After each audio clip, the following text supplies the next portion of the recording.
یہ حضور کے اسلام کے اندر مرد اور عورت دونوں برابر ہیں، لیکن جو مرد ہے اس کو الاؤ ہے وہ غیر مسلم سے شادی کر لے، لیکن جو عورت ہے اس سے الاؤ نہیں ہے۔ غیر کس سے؟ غیر نان مسلم سے۔ عورت کو ہے نہیں ہے؟ مرد کو الاؤ ہے لیکن عورت کو نہیں ہے۔ آپ تو مرد ہیں، آپ کو کیا فکر ہے؟ جی جی حضور۔ بات یہ ہے کہ مرد جو ہے عموماً ایسے مرد بھی ہوتے ہیں جو عورت کے انفلوئنس میں آ جاتے ہیں اور ہلتے نہیں۔ میں جانتا ہوں ایسے مردوں کو۔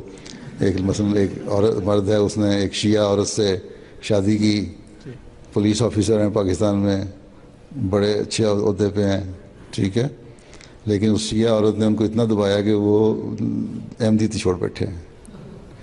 اصل مقصد یہ ہے، اجازت جو دی جاتی ہے، اسلام نے بھی اجازت دی ہے، حضرت مسیح علیہ السلام نے بھی لکھا ہے، یہ ہے کہ مرد جو ہے وہ کیونکہ اپنے انفلوئنس میں لا سکتا ہے عورت کو، اور جو اولاد پیدا ہوگی اس کو اپنے زیر اثر رکھ کے احمدی رکھ سکتا ہے یا مسلمان رکھ سکتا ہے، اس لیے اگر وہ غیر مذہب سے مسلمان شادی کر لیتا ہے تو کوئی حرج نہیں۔ لیکن اگر عورت کرے گی تو دوسرے گھر میں جا کے اسی رنگ میں ہو جائے گی، پھر اولاد جو ہے وہ نسل، اس کا مطلب ہے اس عورت کی جو مسلمان عورت تھی اس کی جو نسل آئندہ وہ ختم ہو جائے گی۔ یہ ایک بہت بڑی وجہ ہے جس کی وجہ سے نہیں اجازت ملتی۔ ٹھیک، جزاک اللہ۔